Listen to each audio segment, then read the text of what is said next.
So this is good, especially if you have company over. You'll be able to tell him, go to your place. And then he should just go to his place, and then we'll just teach him to stay there. Once we can get him there, we'll teach him to stay there. So in order to get him there, I've got a handful of kibble. I'm just going to use a few. And I'm just going to lead him over to this bed. And then he goes into the down. Good boy. And then I'll just sit here, and since he's laying down, I'm going to feed him. Because this is the behavior that I'm looking for. I want him to go to his place and stay in his place and be calm. So over time, we'll keep doing this, but we're going to start adding in distractions.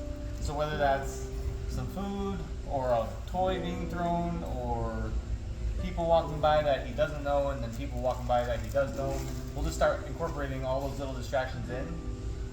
But first, we want to get him here. So I can tell him now, and this is what we do, right? Break! And you can go have that kibble. And then it's right back onto the mat. Romeo.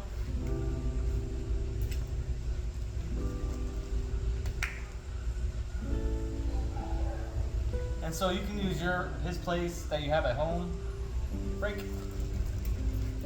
And you can do the same thing. Just get your treats, one or two, and just lead them right over to the bed.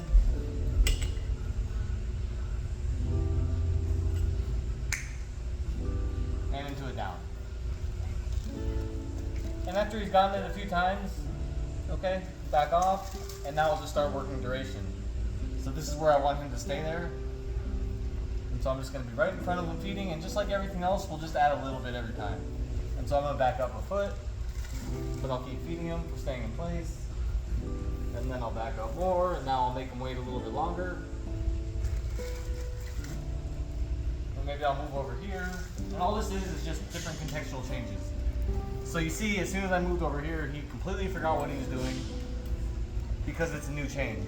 But if we can get him to understand that he has to stay in place no matter what, then it helps him generalize the cue and makes it so he understands that it's just something that you ask him to do and he has to do it.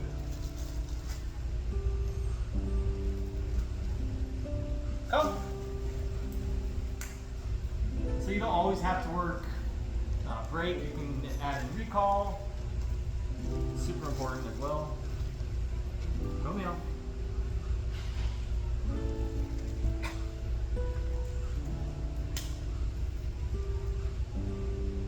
And now I'm going to wait him out. I've been helping him go into it down, but I'm going to wait him out and see if he remembers what he's supposed to be doing.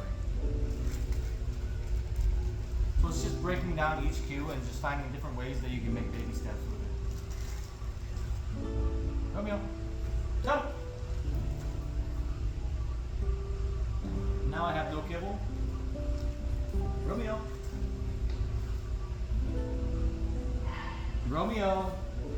Come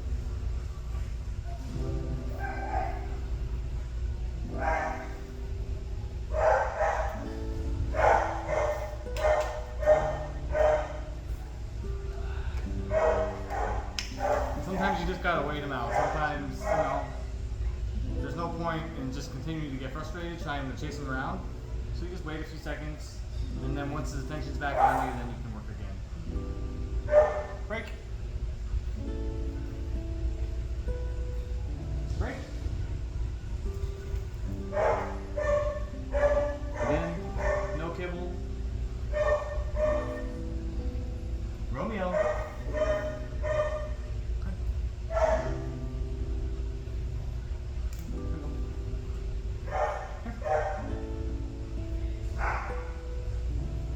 Romeo.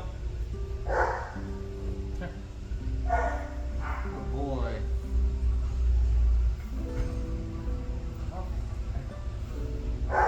Here.